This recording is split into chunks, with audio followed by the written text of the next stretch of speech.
C'est vraiment un animal qui, contrairement à ce qu'on pourrait penser, a vraiment une grâce très importante quand il est sous l'eau. Ici, on l'appelle plutôt la vache marine, du fait que c'est un animal herbivore qui brode de l'herbe comme les vaches terrestres. Et c'est vraiment un animal qui est fortement inscrit dans la culture calédonienne et mélanésienne en particulier, qui a un rôle notamment dans la coutume, avec notamment de nombreuses histoires et légendes autour de cet animal.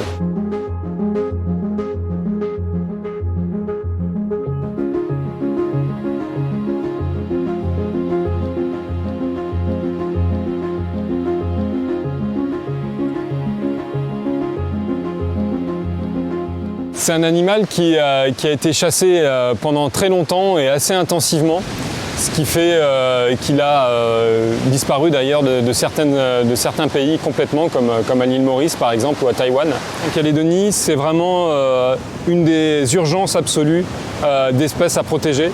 L'IUCN classe le dugong comme une espèce vulnérable à l'échelle globale.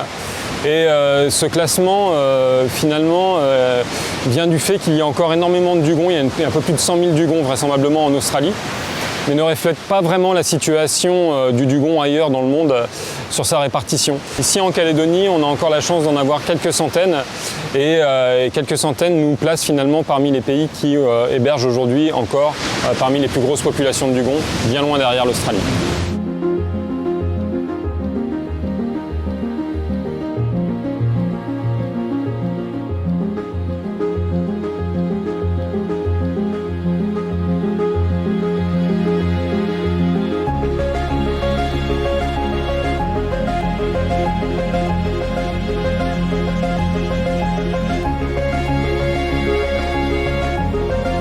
C'est un animal qui est braconné pour sa viande, puisque c'était vraiment une viande qui est très appréciée par les communautés ici, toutes les communautés, et qui est donc chassée depuis très longtemps. C'est arrivé notamment pendant des actions de sensibilisation avec des enfants, que certains d'entre eux nous disent en toute innocence avoir déjà consommé de la viande de dugong, alors qu'ils n'avaient même pas 10 ans.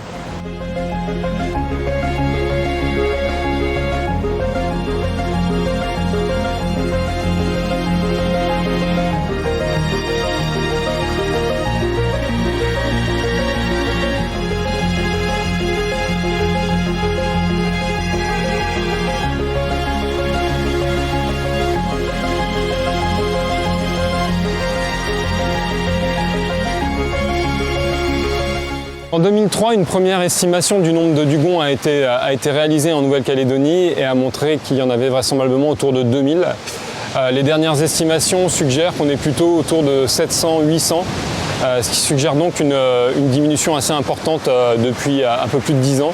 Cette diminution, eh bien, on pense qu'elle est due aux menaces telles que le braconnage, les pêches accidentelles, les collisions, qui font qu'avec un nombre si réduit de dugongs, eh bien, la population n'est plus en fait en capacité de se renouveler. Il faut donc renforcer les moyens, les efforts qui vont être dédiés à la protection de cet animal pour réduire l'ensemble des menaces qui aujourd'hui font que cette population est en train de diminuer et pourrait disparaître d'ici 1 ou 2 générations. On peut envisager plusieurs types d'actions pour améliorer la protection des dugongs, que ce soit à travers la création d'aires marines protégées dédiées à cet animal, que ce soit en réduisant la vitesse des bateaux pour réduire les collisions sur certaines zones, mais aussi en renforçant de manière très active la lutte contre le braconnage, en renforçant la surveillance, en renforçant les contrôles, et également en renforçant de manière très marquée la sensibilisation auprès des communautés pour faire en sorte qu'elles comprennent l'urgence à protéger le dugong et qu'il ne disparaisse pas très rapidement.